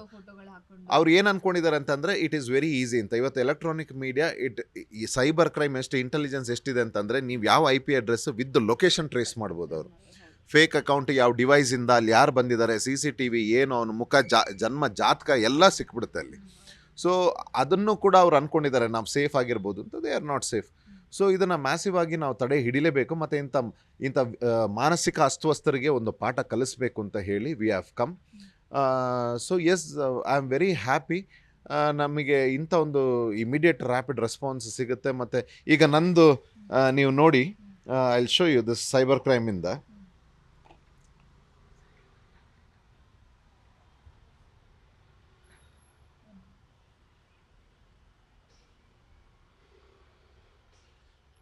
ನೋಡಿ, ಇದೆಲ್ಲ ನಾವು ಕಂಪ್ಲೇಂಟ್ ಕೊಟ್ಟಿರೋ ಅಂಥದ್ದು. ಇವರು ಈಗ ನೋಡಿ ನಾವು ನೋಡ್ತೀವಿ ಆ ವಿಡಿಯೋ ಬರ್ತಾನೆ ಇಲ್ಲ. ಓಕೆ, ಆದರೆ ಕಂಪ್ಲೇಂಟ್ ರಿಜಿಸ್ಟರ್ ಇದೆ ಇವ್ರ ಮೇಲೆ ಎಲ್ಲ. ಒಂದು ನಿಮಿಷ ತೋರಿಸ್ತೀವಿ ನೋಡಿ ಇಂಥವರೆಲ್ಲ ನೋಡಿ. ಈಗ we don't have their videos. ಇವನು ಯಾರೋ ಇವನೊಬ್ಬ ನೋಡಿ, ಇಂಥವರೆಲ್ಲ. ಇವ್ರಿಗೆಲ್ಲ ಮೈ ಬಗ್ಸಿ ದುಡಿಯೋಕ್ಕಾಗಲ್ಲ, ತನ್ನ ಕೆಲಸ. ಇವ್ರು ಅಂದ್ಕೊಂಡಿದ್ದಾರೆ ನಾವೆಲ್ಲ ಓವರ್ ನೈಟ್ ಊಟ ಮಾಡಿ ಬಂದು ನೆಕ್ಸ್ಟ್ ದಿವಸ ಸೆಲೆಬ್ರಿಟಿ ಆಗಿರೋದು ಅಂತ. ಸೊ ಇಂಥವ್ರ ಮೇಲೆ ಎಲ್ಲ ಒಂದು ಆ್ಯಕ್ಷನ್ ತಗೊಳ್ಳೇಬೇಕು. ಇದು ಯಾಕಂತಂದರೆ ಇದು ನಮ್ಮಲ್ಲಿ ಈಗ ನಾನೀಗ ಏನು ವಾಯ್ಸ್ ತಗೊಂಡಿದ್ದೀನಿ, ಇದು ಇವತ್ತು ನಿಂತರೆ ನೆಕ್ಸ್ಟ್ ಮಕ್ಕಳು ಏನು ಬರ್ತಾ ಇದ್ದಾರೆ, ಟ್ಯಾಲೆಂಟ್ಸ್ ಬರ್ತಾ ಇದ್ದಾರೆ, ಅಥವಾ ಹೆಣ್ಮಕ್ಳು ಗಂಡು ಮಕ್ಕಳು ಯಾರು ಚಿಕ್ಕವರು ದೊಡ್ಡವರು, ಭಾಳ ಒಂದು ಸಂತೋಷದಿಂದ ಬರ್ಬೋದು. ತನ್ನ ಪ್ರತಿಭೆಗಳನ್ನು ಏನು ಸೋಷಿಯಲ್ ಮೀಡಿಯಾದಲ್ಲಿ ತೋರಿಸೋದಾಗಲಿ ಅದನ್ನು ಗುರುತಿಸಿ ಅವ್ರಿಗೊಂದು ದೊಡ್ಡ ವೇದಿಕೆಗಳು ಸಿಗ್ಬೋದು. ಇದು ಕಂಟಿನ್ಯೂ ಆದರೆ ಯಾರು ಮುಂದೆ ಬರಲ್ಲ. ಯಾರು ಮಕ್ಕಳಿಗೆ ಒಂದು ಒಳ್ಳೆ ವಿಡಿಯೋ ಹಾಕಿದಾಗ ಬೇಡ ಅಂತ ಪರಿಸ್ಥಿತಿ ಬಂದಿದೆ, ಬ್ಯಾಡ್ ಕಮೆಂಟ್ಸ್ ಎಲ್ಲ ಬರುತ್ತೆ, ನಮಗೆ ನೋಡೋಕ್ಕಾಗೋದಿಲ್ಲ. ಯಾವುದೇ ತಂದೆ ತಾಯಿಗೆ ನೋಡೋಕೆ ಇಷ್ಟ ಆಗುತ್ತೆ ತನ್ನ ಮಗು ಯಾವುದೋ ಒಂದು ಒಳ್ಳೆ. ಬೇಡ, ಈಗ ನಮ್ಮ ಸುದೀಪ್ ಸರ್ ಮಗಳನ್ನು ಕೂಡ ಯಾವ ಲೆವೆಲ್ಗೂ ಟ್ರೋಲ್ ಮಾಡ್ತಾರೆ. ಈಗ ನಿಮ್ಗೂ ಕೂಡ ಅವ್ರ ಜೊತೆ ಒಂದು ಒಡನಾಟ ಇದೆ. ನೀವು ಪ್ರತಿ ಭಾನುವಾರ ಬಂತು ಅಂದ್ರೆ ಅವ್ರು ಕಾಯ್ತಾ ಇದ್ರಿ, ನೀವು ಅವ್ರ ಮಾತುಗಳು. ಅವ್ರ ಮನೆಯವರು ಕೂಡ ಇದನ್ನ ಫೇಸ್ ಮಾಡ್ತಿದ್ದಾರೆ. ಇವನ್ ಅವ್ರ ಮೇಡಮ್ ನಮ್ಮ ಇಂಟರ್ವ್ಯೂಲಿ ಹೇಳ್ತಾ ಇದ್ರು, 100% ನೋವಾಗಲ್ಲ ಅಂತ ಹೇಳಕ್ಕಾಗಲ್ಲ, ಮಗಳು ನಮ್ಗವರು ನೋವಾಗುತ್ತೆ, ಬಟ್ ಹೆಂಗೆ ಕಡಿವಾಣ ಅಂತ. ಅಂದ್ರೆ ದೊಡ್ಡವರೇ ಫೇಸ್ ಮಾಡ್ತಿದ್ದಾರೆ, ದೊಡ್ಡ ಮಟ್ಟದಲ್ಲಿರೋರೇ ಫೇಸ್ ಮಾಡ್ತಿದ್ದಾರೆ. ಅದನ್ನು ನಿಮ್ಗೆ ಗಮನಿಸಿದಾಗ ಹೇಗೆ ಅನಿಸ್ತು? ನಾನು ಅದೇ ಹೇಳಿದ್ದು, ಆ ಲೆವೆಲಲ್ಲೇ ಮಿಸ್ಟೇಕ್ ಆಗಿದೆ. ಈಗ ದೊಡ್ಡವರು ಅಂತ ನಾವು ಏನು ಹೇಳಿದ್ವಿ ನಮ್ಮ ಸೀನಿಯರ್ಸ್, ಅವರು ಯಾವಾಗ ಇದು ಬಂತು ಆಗಲೇ ಅವ್ರ ಹತ್ರ ಗೌರ್ಮೆಂಟ್ ಇಂದ ಸಪೋರ್ಟ್ ಸಿಗುತ್ತೆ, ನಿಮಗೆ ಡಿಪಾರ್ಟ್ಮೆಂಟ್ಸ್ಗಳಿಂದ ಸಪೋರ್ಟ್ ಸಿಗುತ್ತೆ. ಅವರು ಅವತ್ತೇ ಮಾಡಿದಿದ್ರೆ ಇವತ್ತು ನಾವು ಫೇಸ್ ಮಾಡ್ತಾ ಇರಲಿಲ್ಲ. ಸೊ ಇದ್ರ ಬಗ್ಗೆ ಎಲ್ಲರೂ ಗೊಚ್ಚೆ ಕಲ್ಲೆಸೆಯೋದು ಬೇಡ ಅಂತ ಸುಮ್ಮನೆ ಇದ್ರೆ, ಮತ್ತು ನಮ್ಮ ಜನಸಾಮಾನ್ಯರು ಅಷ್ಟೇ ಸ್ವಲ್ಪ ಬುದ್ಧಿಯಿಂದ ಯೋಚನೆ ಮಾಡಲಿ, ಇದು ಸರಿನಾ ತಪ್ಪ ಅನ್ನೋದು. ಅದಕ್ಕೆ ಕ್ಲಾಪ್ಸ್ ಹೊಡೆದು ಲೈಕ್ ಕೊಡೋದಲ್ಲ ಮಾನಸಿಕ. It is not easy somebody to become someone today. ಯಾವುದೋ ಒಂದು ಕ್ಷೇತ್ರದಲ್ಲಿ ಆಗೋದು. ನಾನು ಹೀಗೆ ಕಂಪೇರ್ ಮಾಡೋದಾದರೆ, ನನಗೆ ತುಂಬ ಗೌರವ ಇರೋದು ನಮ್ಮ ಸ್ವಿಗ್ಗಿ, ಝೊಮ್ಯಾಟೊ, ಅಮೆಝಾನ್, ಫ್ಲಿಪ್ಕಾರ್ಟ್, ನಿಮ್ಮ ಹೋಮ್ ಡೆಲಿವರಿ ಕೊಡ್ತಾರಲ್ಲ ಹುಡುಗರು, ಬೆಳಿಗ್ಗೆಯಿಂದ ಸಾಯಂಕಾಲದವರೆಗೆ ಸ್ಕೂಟ್ರಲ್ಲಿ ಆ ಬಿಸಿಲಲ್ಲಿ ಮಳೆ ಅಂತಂದೆ ಇವ್ರುಗಳಿಗೆ ಬಹಳ ನಾನು ಗೌರವ ಕೊಡ್ತೀನಿ. ಕಷ್ಟಪಟ್ಟು ತನ್ನ ಮನೆಗೆ ಸಂಪಾದನೆ ಮಾಡಿ ಅವ್ರು ಇಂಥದಕ್ಕೆಲ್ಲ ಹೋಗಲ್ಲ. ಇನ್ನು ಆಟೋ ಡ್ರೈವರ್ಸ್ ಆಗಲಿ, ಡ್ರೈವರ್ಸ್ ಆಗಲಿ, ಹೋಟ್ಲಲ್ಲಿ ಸಪ್ಲೈಯರ್ ಆಗಿ ಕೆಲಸ ಮಾಡ್ತಾರೆ, ಇವ್ರಿಗಿವೆಲ್ಲ ಹೋಗಲ್ಲ ತಲೆಗೆ. ಇವತ್ತು ಜಸ್ಟ್ ಈಸಿ ಮನಿ ಅಂದರೆ ಸೋಷಿಯಲ್ ಮೀಡಿಯಾದಲ್ಲಿ ಸಿಗುತ್ತೆ, ಲೈಕಿಂಗ್ ಸಿಗುತ್ತೆ ಅಂತ ಅಂದ್ಬಿಟ್ಟು ಏನು ಬೇಕಾದರೂ ಮಾಡ್ಬೋದು, ಏನು ಬೇಕಾದರೂ ಮಾತಾಡ್ಬೋದು ಅನ್ನೋ ಒಂದು ಭ್ರಮೆಯಲ್ಲಿದ್ದಾರೆ. ಸೊ ಇದಕ್ಕೆ ಕಡಿವಾಣ ಹಾಕಬೇಕು. ನಮ್ಮಂಥವ್ರು ನಿಮ್ಮಂಥವ್ರು ಎಲ್ಲ ಸೇರಿ ಇದಕ್ಕೆ ಹಾಕಬೇಕು. ಕೆಟ್ಟದ್ದನ್ನು ಬೆಳೆಸಬಾರ್ದು ಯಾವತ್ತು ಸಮಾಜದಲ್ಲಿ. ಬಿಕಾಸ್ ಇದು ಇವತ್ತು ನಮಗಾಗಿರೋದು ನಾಳೆ ತುಂಬ ಜನಕ್ಕಾಗುತ್ತೆ. ಮತ್ತು ಮುಂಚೆ ಭಾಳ ಕಮ್ಮಿ ಇತ್ತು ಇವರ ರೇಷಿಯೋ. ಇವತ್ತು ರೋಸ್ಟರ್ಸ್ ಅಂತಾರೆ, ಟ್ರೋಲರ್ಸ್ ಅಂತೆ, ಅನ್ಎಜುಕೇಟೆಡ್ ಬ್ರೂಟ್ಸ್ ಇವರು, ಕಾಮನ್ ಸೆನ್ಸ್ ಇಲ್ದಿರೋರು, ಒಂದು ಯಾವುದಾದ್ರೂ ಕ್ಷೇತ್ರದಲ್ಲಿ ಕಷ್ಟಪಟ್ಟು ಸಾಧನೆ ಮಾಡೋಕ್ಕೆ ಯೋಗ್ಯತೆ ಇಲ್ದಿರೋರು ಇವರು. ನಾಲ್ಗೆಗೆ ಮೂಳೆ ಇಲ್ಲ ಅಂತ ಬಾಯಿಗೆ ಬಂದಾಗೆ ಕಂಡವ್ರ ಬಗ್ಗೆ ಮಾತಾಡಿಕೊಂಡು and they are becoming some, ಅವ್ರು ಏನೋ ಒಂದು ಸಾಧನೆ ಅಂತ ಅಂದ್ಕೊಂಡಿದ್ದಾರೆ. ಇವರ ಪೇರೆಂಟ್ಸ್ಗಳಿಗೆ ಆದರೂ ಅರ್ಥ ಆಗಲ್ವಾ? ಅಥವಾ ಸೊ ಇದ್ರ ಬಗ್ಗೆ ಆ್ಯಕ್ಷನ್ ತಗೊಳ್ಬೇಕಿತ್ತು. ಸೊ ವಿ ಆರ್ ಟೇಕಿಂಗ್ ಅಮ್ಮ. ಬಿಗ್ ಬಾಸಿಂದ ಹೊರಗೆ ಬಂದರೆ ಓಕೆ, ಆಕ್ರೋಶ ಎಲ್ಲ ಕಮ್ಮಿ ಮಾಡೋಣ. ಬಟ್ ನಿಮ್ಮ ಹೋರಾಟ ಇದು ಖಂಡಿತ ನಮ್ಮ ಸಪೋರ್ಟ್ ಕೂಡ ಇದೆ. ಯಾಕಂದರೆ ಇದು ನಾವೆಲ್ಲರೂ ದಿನ ಬೆಳಗ್ಗೆ ಆದರೆ ಫೇಸ್ ಮಾಡ್ತಿರುವಂತಹ ಬಹುದೊಡ್ಡ ಮಹಾಮಾರಿ ಅಂತಲೇ ಹೇಳ್ಬೋದು. ಅದಕ್ಕೆ ಕಡಿವಾಣ ಬೀಳಬೇಕು. ಪ್ರತಿಯೊಬ್ಬರು ಕೂಡ ಏನೋ ಒಂದು ಟೈಪ್ ಮಾಡ್ತಿದ್ದೀವಿ ಅಂದ್ರೆ ಹೆದರ್ಕೊಬೇಕು. ಆ ಥರ ಒಂದು ಹವಾ ಕ್ರಿಯೇಟ್ ಆಗಬೇಕು. ನೀವು ಅದನ್ನು ಮುನ್ನಡೆಸಿ. ಬಿಗ್ ಬಾಸಿಂದ ಹೊರಗೆ ಬಂದಿದ್ದೀರಾ, ಹೊರಗೆ ಬಂದ ಬಳಿಕ ಲೈಫ್ ಹೆಂಗೆ ಚೇಂಜ್ ಆಯಿತು, ಏನು ಮಾಡ್ತಾ ಇದ್ದೀರಾ ಅಂತ ಹೇಳಿ? ಮೊದಲನೇದು ಆ ವೇದಿಕೆ ಸಿಕ್ಕಿದ್ದು ನಮ್ಮ ಭಾಗ್ಯ. ಎರಡನೇದು ಆ ವೇದಿಕೆಯಲ್ಲಿ ನಮಗೆ ಸಿಕ್ಕಂಥ ಒಂದು ಗೌರವ ಏನಿದೆ ಅದನ್ನು ಭಾಳ ಸಂತೋಷ ತಂದಿದೆ. ನಾನು ಅಲ್ಲಿವರೆಗೆ ಹೋಗ್ತೀನಿ ಅಂತ ಅಂದ್ಕೊಂಡಿರಲಿಲ್ಲ. ಸೊ ಜನಗಳು ಇವತ್ತೇನು ಧ್ರುವಂತ ಒಂದೇನು ಪ್ರೀತಿ ಕೊಡ್ತಾ ಇದ್ದಾರೆ, ಅದು ಸಂತೋಷ. ಸೊ ಅದು ಮುಗಿದ ತಕ್ಷಣ ನಾವು ನಮ್ಮ ರೆಗ್ಯುಲರ್ ಲೈಫಿಗೆ ಈಗ ಬಂದಿದ್ದೀವಿ. ನಮ್ಮ ಆ್ಯಕ್ಟಿಂಗ್ ಯಾವ ಪ್ರೊಜೆಕ್ಟ್ಗಳು, ಒಳ್ಳೆ ಪ್ರೊಜೆಕ್ಟ್ ಸಿಗಲಿ. ಸಿನಿಮಾ ಕಡೆ ಸ್ವಲ್ಪ ಈಗ ಸಿನಿಮಾ ತುಂಬ ಮಾರ್ಕೆಟ್ ಡೌನ್ ಇದೆ, ಪ್ರೊಡ್ಯೂಸರ್ಸ್ಗಳಿಲ್ಲದೆ ಒಳ್ಳೊಳ್ಳೆ ಸಿನಿಮಾಗಳು ಕನ್ನಡದಲ್ಲಿ ಬರದೆ. ಸೊ ಹೀಗಿದೆ. ಸೊ ಅದಕ್ಕೆ ಇನ್ನು ಮುಂದೆ ಒಂದು ಒಳ್ಳೆ ಇದೇ ರೀತಿ ಪ್ರಯತ್ನಗಳು, ಇನ್ನು ಒಳ್ಳೆ ಸಿನಿಮಾಗಳನ್ನು ಕೊಡಬೇಕು ಅಂತ ಆ ಪ್ರಯತ್ನದಲ್ಲಿ ಇದ್ದೀವಿ. ಒಂದು ತಂಡ ಎಲ್ಲ ಮಾಡಿಕೊಂಡು ಆ ಪ್ರಯತ್ನದಲ್ಲಿದ್ದೀವಿ. ಅದಲ್ಲದೇ ಬೇರೆ ಕಡೆಯಿಂದ ನಮ್ಮ ಸಿನಿಮಾ ಅಲ್ಲದೇ ಬೇರೆದು ಒಳ್ಳೆ ಪ್ರೊಜೆಕ್ಟ್ಸ್ ಬಂದರೆ ಮಾಡಬೇಕು ಅನ್ನೋ ಆಸೆ ಇದೆ. ಅದಲ್ಲದೆ ಈಗ ಏನು ನಮ್ಮ ವ್ಯಕ್ತಿತ್ವನ ಬಿಗ್ ಬಾಸಲ್ಲಿ ತೋರಿಸ್ಕೊಂಡ್ವಿ, ಅದು ಅಲ್ಲಿಗೆ ಮಾತ್ರ ಸೀಮಿತವಾಗಿರಲಿಲ್ಲ. ನಾವು ಆನ್ ಸ್ಕ್ರೀನ್ ಮಾತ್ರ ಅಲ್ಲ, ಆಫ್ ಸ್ಕ್ರೀನಲ್ಲೂ ನಾನು ಹೀಗೇ ಇರೋದು. ಸೊ ನಾನು ಏನು ಇವತ್ತು ಜನಗಳಿಂದ ಏನು ಒಳ್ಳೇದು ಪಡ್ಕೊಂಡಿದ್ದೀನಿ, ಇವತ್ತು ಸಮಾಜಕ್ಕೆ ಏನಾದರೂ ಮಾಡಬೇಕು ಅನ್ನೋದು ನನ್ನ ಆಸೆ. ನಾನು ಅವತ್ತೂ ವೇದಿಕೆಯಲ್ಲಿ ಹೇಳ್ಕೊಂಡಿದ್ದೀನಿ, ನನ್ನ ಇನ್ನು ಲೈಫ್ ಏನಿದೆ, ಈಗ ಧ್ರುವಂತನ ಹೆಸರು ಜನಗಳು ಕೊಟ್ಟಿದ್ದು, ನನ್ನನ್ನು ಇವತ್ತು ಕಟ್ಟು ನಿಲ್ಲಿಸಿರೋದು ಅವರ ಪ್ರೀತಿ. ಸೊ ನನ್ನಿಂದ ಇವತ್ತು ಏನು ಮ್ಯಾಕ್ಸಿಮಮ್ ಯಾವ್ಯಾವ ರೀತಿಲಿ ನಾನು ಸಮಾಜಕ್ಕೆ ಏನು ಕೊಡಬಲ್ಲೆ, ಒಂದು ಒಳ್ಳೆ ಸೊಸೈಟಿನ ಕ್ರಿಯೇಟ್ ಮಾಡಿ ಅದನ್ನು ಮಾಡಬೇಕನ್ನೋ ಆಸೆ ನಾನು ಅವತ್ತೂ ಹೇಳಿದ್ದೆ. ನಾನು ಇವತ್ತು ಅದಕ್ಕೆ ಬದ್ಧವಾಗಿದ್ದೀನಿ. ಅಂಥದ್ದು ಕೆಲಸಗಳನ್ನು ಮಾಡ್ತೀನಿ. ಇವತ್ತು ಬರೀ ಈ ಸೋಷಲ್ ಮೀಡಿಯಾ ಚಪ್ರಿಗಳು, ಈ ಬ್ಯಾಡ್ ಟ್ರೋಲರ್ಸ್, ಈ ಕೆಟ್ಟ ವಿಕೃತಿ ಮನಸ್ಸಿರೋರ್ಗೆ ಮಾತ್ರ ಅಲ್ಲ, ಯಾವುದೇ ನೆಕ್ಸ್ಟ್ ನಮ್ಮ ಸಮಾಜದಲ್ಲಿ ಒಂದು ಆ್ಯಂಟಿ ಸೋಷಲ್ ಅಂತ ಅನ್ನಿಸ್ದಾಗ ಅದರದ್ದು ಮೊದಲನೇ ಧ್ವನಿ ನಾನು ಆಗಿರ್ತೀನಿ ಅನ್ನೋದು ಒಂದು ನಾನು ಹೇಳಲಿಕ್ಕೆ ಇಷ್ಟಪಡ್ತೀನಿ. ಅದ್ರ ಜೊತೆ ಏನು ಕಲಾ ಸೇವೆ ಮಾಡ್ಕೊಂಡು ಬಂದಿದ್ದೀನಿ ಅದನ್ನ ಸರ್. ಅದು ಕಣ್ಣು ಒರಿಜಿನಲ್ಲೇನಾ ಅಥವಾ ಏನಾದ್ರು ಫಿಕ್ಸ್ ಮಾಡಿದ್ದೀರಾ ಅಂತ ಹೇಳಿ? ನಂದು ಆ್ಯಕ್ಚುಲಿ ನನಗೆ ಪವರ್ ಇದೆ, ನಾನು ಲೆನ್ಸ್ ಯೂಸ್ ಮಾಡ್ತೀನಿ. ಅದಲ್ಲದೆ ನನ್ನ ಕಣ್ಣು ಬ್ರೌನ್, ಲೈಟ್ ಬ್ರೌನ್, ನನ್ನ ತಾಯಿದು ನಂದು. ಸೊ ಆಲ್ಮೋಸ್ಟ್ ಹೀಗೆ ಇದೆ ನನ್ನ ಕಣ್ಣು. ಪೇರೆಂಟ್ಸ್ ಎಷ್ಟು ಸಂಭ್ರಮಿಸ್ತಾರೆ? ನಿಮ್ಮ ಬ್ರದರು ಮತ್ತು ನಿಮ್ಮ ಮನೆಗೆ ಬಂದಂತಹ ಸೊಸೆ ಎಲ್ಲ ಹೇಗಿದ್ದಾರೆ? ತುಂಬ ಚೆನ್ನಾಗಿದ್ದಾರೆ. ಅಂತಂದರೆ ನಾನು ಕಾಲೇಜಿಂದನೇ I have been a university champion. ನಾನು ಕಾಲೇಜಿಂದನೇ ಸ್ವಲ್ಪ ಈ ರೀತಿಯೇ ಇದ್ದವನು, ಕಾಂಪಿಟೇಷನ್ಸ್ ಇದರಲ್ಲೆಲ್ಲ ಪ್ರಶಸ್ತಿ, ಮತ್ತು ಯಾವುದೇ ಕಂಪನಿಲೆಲ್ಲ ಕೆಲಸ ಮಾಡ್ಕೊಂಡು ಹೋಗಿದ್ದೀನಿ, ಅಲ್ಲೂ ಕೂಡ ತುಂಬ ಕಾಂಪಿಟೇಟಿವ್ ಆಗಿದ್ದವನು. ಸೊ ಒಂದು ಖುಷಿ ಇದೆ ಅವ್ರಿಗೆ. ಅಂದರೆ ಒಂದು ಪುಟ್ಟ ಹಳ್ಳಿಯಿಂದ ಒಂದು ಚಿಕ್ಕ ಕನ್ಸೆಟ್ಕೊಂಡು ಬಂದು ಒಂದು ಏನು ಡೈರೆಕ್ಷನಲ್ಲಿ ಹೋಗ್ತಾ ಇದ್ದೀವಿ ನಾವು. ಹೌದು, ನಮಗೂ ಮಧ್ಯದಲ್ಲಿ ತುಂಬ ಕಷ್ಟಗಳು ಬಂತು. ನಮ್ಮ ಬಗ್ಗೆ ಕೆಟ್ಟ ಹೆಸರು, ನಾವು ಬೆಳೀತಾ ಇರಬೇಕಾದ್ರೆ ನಮ್ಮ ಮೇಲೆ ಇಲ್ದಿರೋ ಆಪಾದನೆಗಳನ್ನು ಹಾಕಿ ನಮ್ಮನ್ನು ಬೇರೆ ರೀತಿ ಪೊಟ್ರೆ ಮಾಡೋ ಅಂಥ ಕೆಲವು ಇದಾಯಿತು. ನಮ್ಮ ಪರ್ಸ್ನಲ್ ಜೀವನದಲ್ಲಿ ಕೆಲವು ಪ್ರಾಬ್ಲಮ್ ಆದಾಗ ಅದನ್ನು ಬೇರೆ ರೀತಿ ಪೊಟ್ರೆ ಮಾಡೋವಂಥದ್ದಾಯಿತು. ಆದರೆ ನಾನು ಸ್ವಲ್ಪ ದೈವಭಕ್ತ ಅಂತ ನಿಮಗೆ ಗೊತ್ತು, ನನ್ನ ಜಯಶ್ರೀ ಮಹಾಕಾಲ್ ಅವ್ರ ಮೇಲೆ ಹಾಕಿ ನಮ್ಮ ಒಳ್ಳೆ ಕೆಲಸ ನಾವು ಕರ್ಕೊಂಡು ಏನಾಯ್ತು ಸರ್? ಯಾವ ಹಂತದಲ್ಲಿದೆ? ಓಕೆನಾ, ನೀವು ಅದ್ರ ಹೊರಗೆ ಬಂದಿದ್ದೀರಾ? ಸತ್ಯ ಯಾವತ್ತಿದ್ರು ಸತ್ಯ, ಸುಳ್ಳನ್ನು ನೀವು ಸತ್ಯ ಮಾಡಲಿಕ್ಕೆ ಸಾಧ್ಯ ಇಲ್ಲ. ಮತ್ತು ಅಷ್ಟು ಸುಲಭನೂ ಇಲ್ಲ. ಇವತ್ತು ನೀವು ಸತ್ಯವನ್ನು ಸುಳ್ಳು ಮಾಡಿ ಒಬ್ಬರ ಮೇಲೆ ನೀವು ಅಟ್ಟಹಾಸ ಮೆರೆಯೋದಿದೆಯಲ್ಲ, ಅಷ್ಟು ಸುಲಭ ಇಲ್ಲ. ಸೊ ಹಾಗಾಗಿ ಅದು ಏನಾಗಬೇಕು ಅದು ಆಗಿದೆ. ಸೊ ಅದ್ರ ಬಗ್ಗೆ ನಾನು ಜಾಸ್ತಿ ತಲೆ ಕೆಡಿಸ್ಕೊಳ್ಳೋಕ್ಕೆ ಇಷ್ಟ ಇಲ್ಲ. ಮತ್ತು ನಮ್ಮ ಇವತ್ತು ಪೇರೆಂಟ್ಸ್ ಏನಿದ್ದಾರೆ ಅವ್ರು ತುಂಬ ಖುಷಿ ಇದ್ದಾರೆ. ನಮ್ಮ ಊರವರಾಗಲಿ ಅಥವಾ ನನಗೆ ವಿದ್ಯೆ ಕೊಟ್ಟಂಥ ನನ್ನ ಗುರುಗಳಾಗಲಿ ಇವತ್ತು ನಾನು ಏನೆಲ್ಲ ಕೆಲಸ ಮಾಡ್ತಾಯಿದ್ದೀನಿ ಅವ್ರ ಸಂತೋಷ ಇದೆ. ಸೊ ನಾನು ಹೇಳೋದು ಅದೇ, ಬೇರೆಯವ್ರಿಗೂ ನಾನು ಹೇಳೋದು ಅದೇ, ನೀವು ಮಾಡಿ ಒಳ್ಳೊಳ್ಳೆ ಕೆಲಸಗಳನ್ನು ಮಾಡಿ. ಅಟ್ಲೀಸ್ಟ್ ಏನೂ ಇಲ್ಲದೇ ಇದ್ರು ಮನೆಗೆ ಒಳ್ಳೆ ಮಕ್ಕಳಾಗಿ, ನಿಮ್ಮ ಟೀಚರ್ಸ್ಗಳಿಗೆ ಒಳ್ಳೆ ಸ್ಟೂಡೆಂಟ್ ಆಗಿ, ನೀವು ಯಾವುದೇ ಕೆಲಸ ಮಾಡ್ತೀರಿ ಆ ಕೆಲಸದ ಜಾಗದಲ್ಲಿ ಒಂದು ಒಳ್ಳೆ ಎಂಪ್ಲಾಯ್ ಆಗಿ, ಅಟ್ಲೀಸ್ಟ್ ನೀವು ಒಂದು ಯಾರಿಗಾದ್ರೂ ಒಂದು ಚಿಕ್ಕ ಪುಟ್ಟ ಒಬ್ರಿಗೆ ಇಬ್ರಿಗೆ ಒಂದು ಹೆಲ್ಪ್ ಮಾಡಿ ಒಂದು ಒಳ್ಳೆ ನಾಗರಿಕರಾಗಿ. ಅದನ್ನ ಬಿಟ್ಟು ಈ ಮಾನಸಿಕ ಅಸ್ವಸ್ಥರ ಥರ ಏನೋ ಜಸ್ಟ್ ಬಿಕಾಸ್ ಆ ಒಂದು ಕ್ಷಣದ ಲೈಕಿಂಗ್ಸ್ಗೆ ಆಮೇಲೆ ಇವ್ರುಗಳಿಗೆ ಸಪೋರ್ಟ್ ಮಾಡ್ತಾ ಇದ್ದಾರಲ್ಲ, ಅವ್ರಿಗೊಂದು ಸ್ಪೆಷಲ್ ಆಗಿ ಹೇಳ್ತಾ ಇದ್ದೀನಿ, ನಾಳೆ ದಿವಸ ನಿಮ್ಮ ಮನೆಯಲ್ಲಿ ನಿಮ್ಮ ಮಕ್ಳಿಗೂ ಬರುತ್ತೆ ಇದು. ಸೊ ಇವತ್ತು ನಾನು ಎತ್ತಿದ್ದೀನಿ ವಾಯ್ಸು, ಇವತ್ತು ನಿಲ್ಲಿಲ್ಲ ಅಂತಂದರೆ ಇದು ನಾಳೆ ನಿಮ್ಮ ಮಕ್ಳಿಗೆ ಬರುತ್ತೆ. ಆಗ ಅದು ಭಾಳ ದೊಡ್ಡ ಮಟ್ಟಲ್ಲಿರುತ್ತೆ. ಆಗ ನೀವು ಪಶ್ಚಾತ್ತಾಪ ಪಡಬೇಡಿ. ಇಂಥದ್ದು ಏನಾದರೂ ನೀವು ಅಬ್ಸರ್ವ್ ಮಾಡಿದ್ರೆ, ಈಗ ನಾನಲ್ಲ ನೀವುಗಳೇ ಹೇಳಿ ಅವರಿಗೆ, ಅಲ್ಲಿ ಅವರ ಭಾಷೆಯಲ್ಲೇ ಅವ್ರಿಗೆ ಉಗಿರಿ, ಅವರ ಭಾಷೆಯಲ್ಲೇ ಅವ್ರು ಯಾವ ಇದರಲ್ಲಿ ಬರ್ತಾ ಇದ್ದಾರೆ, ಅವರ ಯಾವುದು ಗುಣಮಟ್ಟದಲ್ಲಿ ಬರ್ತಾ ಇದ್ದಾರೆ ಆ ಗುಣಮಟ್ಟದಲ್ಲೇ ನೀವು ಅವ್ರಿಗೆ ಪಾಠವನ್ನು ಕಲಿಸಿ ಅಲ್ಲೇ ತಡೆಯುತ್ತೆ, ಅದು ಅಲ್ಲೇ ನಿಲ್ಲುತ್ತೆ, ಅವ್ರಿಗೆ ಅರಿವಾಗುತ್ತೆ ನಾನು ಮಾಡ್ತಿರೋದು ಒಂದು ಭಾಳ ಚೀಪ್ ಕೆಲಸ ಅಂತ. ಸೊ ಇದು ಎಲ್ರಿಗೂ ಮನವರಿಕೆ ಆದರೆ ನೆಕ್ಸ್ಟ್ ಅವರು ಒಳ್ಳೆ ಕೆಲಸ ಮಾಡೋ ಚಾನ್ಸಸ್ ಇದೆ. ಇಂಥದ್ದನ್ನೆಲ್ಲ ಸೋಷಿಯಲ್ ಮೀಡಿಯಾನ ಮಿಸ್ಯೂಸ್ ಮಾಡೋದು ಬಿಟ್ಟು ಅನ್ನೋದು ನಮ್ಮ ಒಂದು. ಬಿಗ್ ಬಾಸ್ ಇಂದ ಹೊರಗೆ ಬಂದಮೇಲೆ ಯಾರ ಜೊತೆ ಕಾಂಟ್ಯಾಕ್ಟ್ ಇದೆ, ಯಾರ ಜೊತೆ ಫ್ರೆಂಡ್ಶಿಪ್ ಕಂಟಿನ್ಯೂ ಆಗಿದೆ, ಬಟ್ ಏನೇ ಆದರೂ ಕೂಡ ಒಂದು ವಂಡರ್ಫುಲ್ ಟೈಮಿಂಗ್ಸ್ ನಾವಂತೂ ಮಿಸ್ ಮಾಡದೆ ನೋಡಿದಂಥ ಒಂದು ಸೀಸನ್ ಅಂತಲೇ ಹೇಳ್ಬೋದು. ಅದರಲ್ಲಿ ನಿಮ್ಮ ಮಾತುಗಳು, ನಿಮ್ಮ ನಡವಳಿಕೆ, ನೀವು ಮಾಡ್ತಾ ಇದ್ವಿ ಎಲ್ಲವೂ ಕಣ್ಣು ಮುಂದೆ ಹಾಗೆ ಇದೆ.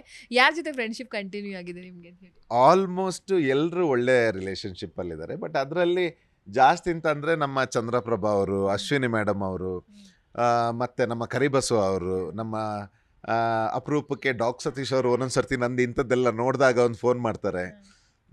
ಆಮೇಲೆ ನಮ್ಮ ಕಾಕ್ರೋಚ್ ಅವರು. ಸೊ ಇವರೆಲ್ಲ ನಾವೆಲ್ಲ ರಕ್ಷಿತಾ ಹೌದು ಒಂದು 2 ಸರ್ತಿ ಏನೋ ಮಾತಾಡಿದ್ದೀನಿ, ಬಟ್ ಅಷ್ಟೇನಿಲ್ಲ, ನಾವಾಗೆ ಇದು ಮಾಡಲ್ಲ. ಬಟ್ ಒಂದು ಜಾಸ್ತಿ ಈಗ ಆನ್ ಆ್ಯಂಡ್ ಆಫ್ ನಮ್ಮದು ಕಾಲ್ ಇರುತ್ತೆ ಅಂತಂದರೆ ಇಷ್ಟು ಜನದ ಜೊತೆ ಇದೆ. ಬೇರೆಯವ್ರ ಜೊತೆ ಅಂಥದ್ದು ಏನು ಸಂದರ್ಭ ಬರಲಿಲ್ಲ, ಕಾರ್ಯಕ್ರಮ ಆಗಲಿ ಅಂಥದ್ದು ಏನೂ ಬರಲಿಲ್ಲ. ಬಟ್ ಇವ್ರ ಜೊತೆ ಇವತ್ತು ಬೆಳಿಗ್ಗೆ ಕೂಡ ಚಂದ್ರಪ್ರಭು ಅವ್ರ ಹತ್ರ ಮಾತಾಡಿದೆ. ಅವರು ಹೇಳ್ತಾಯಿದ್ರು ನಾವೊಂದು ಒಳ್ಳೆ ಸಿನಿಮಾ ಮಾಡಬೇಕು ಧ್ರುವ ನಾವೊಂದು ಅಂತ. ಸೊ ಇವತ್ತು ಆಮೇಲೆ ಅವರು ಟೆಂಪಲಲ್ಲಿದ್ದಾರೆ, ಮಧ್ಯಾಹ್ನ ಮೇಲೆ ನಾನು ಫೋನ್ ಮಾಡ್ತೀನಿ, ನಾವು ಇದ್ರ ಬಗ್ಗೆ ಒಂದು ಡಿಸ್ಕಸ್ ಮಾಡುವಂಥ. ಸೊ ಇದೆಲ್ಲ ಪ್ರಯತ್ನಗಳಿದೆ.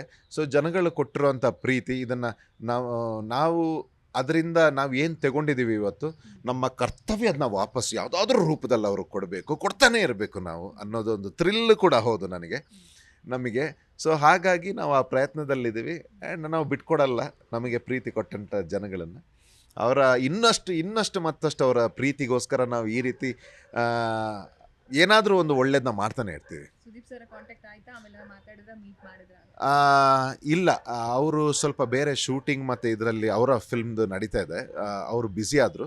ಬಟ್ ಅವರ ಯಾರು ಸೆಕ್ಯೂರಿಟಿ ಯಾರಿದ್ದಾರೆ ಕಿರಣ್, ಅವರೆಲ್ಲ ನಮ್ಮಲ್ಲಿ ಟಚ್ಚಲ್ಲಿದ್ದಾರೆ. ಅವರು ಇದು ಇಶ್ಯೂ ಆದಾಗಲೂ ಅವ್ರು ನನಗೆ ಮಾತಾಡಿದ್ರು, ನಿಮಗೇನಾದರೂ ತೊಂದರೆ ಆದರೆ ನಮಗೆ ಹೇಳಿ, ಯಾರಾದರೂ ತೊಂದರೆ ಕೊಡ್ತಾಯಿದ್ರೆ ನನಗೆ ಹೇಳಿ ಅಂತ ಹೇಳಿದರು.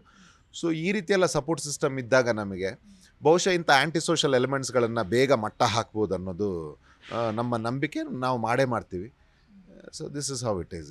ಫೈನಲಿ ನಿಮ್ಮ ಈ ಒಂದು ನಡೆಯ ಹಿಂದೆ ಜೀ ಕನ್ನಡ ವಾಹಿನಿ ಕೂಡ ಸದಾ ನಿಂತಿರುತ್ತೆ. ಯಾಕಂದರೆ ಯಾರಿಗೂ ನೋವು ಮಾಡೋ ಸಂಸ್ಥೆ ನಮ್ಮದಲ್ಲ, ಏನಾದರೂ ಒಳ್ಳೇದಾಗಲಿ ಅನ್ನೋದೇ ನಮ್ಮ ಉದ್ದೇಶ ಕೂಡ ಹೌದು.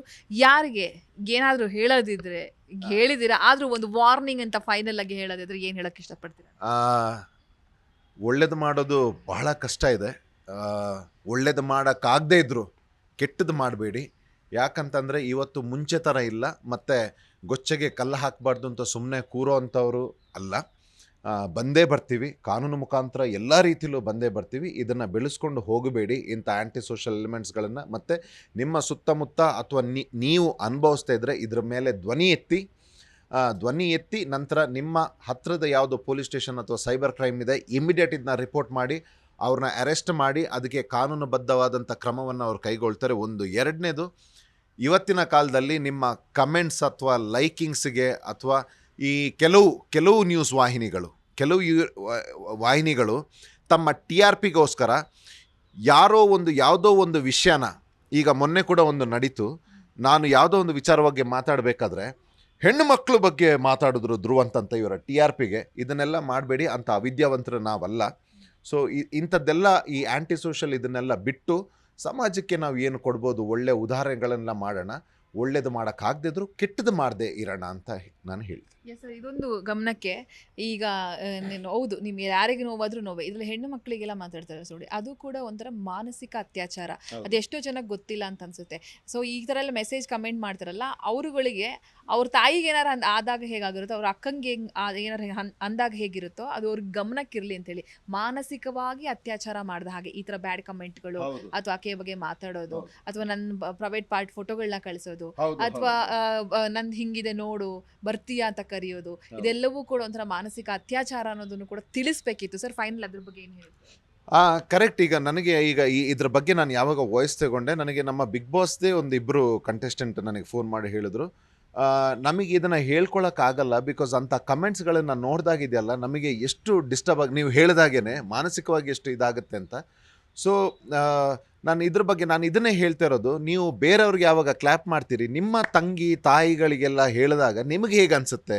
ಈಗ ನೀವು ಬೇರೆಯವ್ರಿಗೆ ಹೇಳಿದಾಗ ಏನು ಎಂಜಾಯ್ ಮಾಡ್ತೀರಿ, ಅದ್ರ ಬಗ್ಗೆ ನಿಮ್ಮ ಮನೆ ಹೆಣ್ಣು ಮಕ್ಕಳಿಗೆ ಮಾಡಿದಾಗ ಹೇಗೆ ಅನಿಸುತ್ತೆ? ಈಗ ನಾವೆಲ್ಲ ಮಾಡಿರೋದೇನು, ನಿಮ್ಮನ್ನೆಲ್ಲ ರನ್ಸೋ ಅಂತಲೇ ಕೆಲಸ ಮಾಡಿರೋದು, ನಾವು ಏನೇನೆಲ್ಲ ಸ್ಯಾಕ್ರಿಫೈಸ್ ಮಾಡಿ ಬಂದು ರನ್ಸೋ ಅಂತ ಕೆಲಸ ಮಾಡಿದ್ದು. ನಿಮ್ಮ ಮನೇಲಿ ಏನೇನೋ ಟೆನ್ಷನ್ ಇರ್ಬೋದು, ಆ ಟೆನ್ಷನಿಂದ ಹೊರಗಡೆ ತರ್ತೀವಿ ನಾವು, ನಮಗೂ ಟೆನ್ಷನ್ಸ್ಗಳಿದೆ, ನಾವು ಏನು ಮಾಡ್ತೀವಿ, ಆಮೇಲೆ ಕೆಲವು ಒಳ್ಳೊಳ್ಳೆ ವಿಚಾರಗಳನ್ನು ತಿಳಿಸ್ಕೊಡ್ತೀವಿ, ಅದು ಎಷ್ಟೋ ಪ್ರಾಬ್ಲಮ್ಗಳಿಗೆ ಸೊಲ್ಯೂಷನ್ ಆಗಿ ಬರುತ್ತೆ ನಾವೇನು ಮಾಡ್ತಿದ್ದೀವಿ. ಸೊ ಈಗೆಲ್ಲ ಇಂಥದ್ದನ್ನ ನಾನು ಹೇಳ್ತಿರೋದು, ನಿಮಗೆ ಅತ್ಯಾಚಾರ ಅದು ನೀವು ಏನು ಹೇಳಿದ್ರಿ ಮಾನಸಿಕವಾಗಿ ಎಷ್ಟು ಡಿಸ್ಟರ್ಬ್ ಆಗುತ್ತೆ ಅಂತ, ಇದನ್ನು ಹೊರಗಡೆ ಬಂದು ಹೇಳ್ತೀನಿ, ಇದು ಅವರ ವಿಕೃತನ ತೋರಿಸುತ್ತೆ, ಅವರು ಎಷ್ಟು ವಿಲಕ್ಷಣ ಒಂದು ಮನಸ್ಥಿತಿಲಿದ್ದಾರೆ ಅಂತ. ಆಮೇಲೆ ಇದಕ್ಕೆ ಯಾರು ಹಾರ್ಟ್ ಕಮೆಂಟ್ಸ್ ಎಲ್ಲ ಹಾಕ್ತಾರೆ, ಇವರೆಲ್ಲ ಇದಾರಲ್ಲ, ಇವರೆಲ್ಲ ಸತ್ತೋಗ್ಲಿ ಅಂತಲೇ ನಾನು ಕೇಳ್ಕೊಳ್ಳೋದು. ಯಾಕಂದರೆ ಇವರೆಲ್ಲ ಸತ್ತೋದ್ರೆ ಏನಾಗುತ್ತೆ ಅಂತಂದರೆ, ಈ ವೇಸ್ಟ್ ಸಿಟಿಸನ್ಸ್ಗಳೆಲ್ಲ ಇದಾರಲ್ಲ, ಯಾವುದಕ್ಕೂ ಯೂಸ್ ಆಗದೆ ಇರೋ ಇಂಥ ಚಪ್ರಿಗಳು, ಇವರೆಲ್ಲ ಸತ್ತೋದ್ರೆ, ಈ ಯಾವುದಾದ್ರೂ ಒಂದು ಕಾಯಿಲೆ ಬಂದು ಕೋವಿಡ್ ಇಂಥದ್ದು H1N1 ಯಾವುದಾದ್ರೂ ಬಂದು ಸತ್ತೋದ್ರೆ ಮುಂದೆ ಒಂದು ಒಳ್ಳೆ ಪೀಳಿಗೆ ಉಳಿಯುತ್ತೆ. ಪಾಪ್ಯುಲೇಷನ್ನು ಜಾಸ್ತಿ ಇದೆ ಇಂಡಿಯಾದು, ಪಾಪ್ಯುಲೇಷನ್ನು ಕಂಟ್ರೋಲ್ ಆದಾಗ ಆಗುತ್ತೆ, ಮತ್ತು ಒಳ್ಳೆ ಪೀಳಿಗೆ ಉಳಿಯುತ್ತೆ. ಈ ಒಳ್ಳೆ ಪೀಳಿಗೆಯಿಂದ ಒಳ್ಳೆ ಸಮಾಜವನ್ನು ಕಟ್ಬೋದು, ನೀವೆಲ್ಲ ತುಂಬ ಚೆನ್ನಾಗಿ ಬಾಳಿ ಬದುಕ್ಬೋದು ಅನ್ನೋದು ನನ್ನ ಆಸೆ. ಮುಂದಿನ ಜರ್ನಿ ಕೂಡ ಸೂಪರ್ ಆಗಿರಲಿ, ನಿಮ್ಮ ಹೋರಾಟ ಈಗ ನಿರಂತರವಾಗಿ ಮುಂದುವರಿಯಲಿ sir. Thank you so much. Thank you so much ಅಮ್ಮ. ಆ್ಯಂಡ್ ನಿಮ್ಮ ಎಲ್ಲ ಸಪೋರ್ಟಿಗೆ ನಾನು ಮತ್ತೊಮ್ಮೆ ತುಂಬ ಥ್ಯಾಂಕ್ಸ್ ಅಂತ ಹೇಳ್ತೀನಿ. Thank you. ವೀಕ್ಷಕರೇ, ಇದು ಧ್ರುವಂತ್ ಅವರ ಮಾತುಗಳು. ಕ್ಯಾಮ್ರಾ ಪರ್ಸನ್ ಗುಡಿಗೇರಿ ಜೊತೆ ಯಶೋಧಾ ಪೂಜಾರಿ, ಬೆಂಗಳೂರು.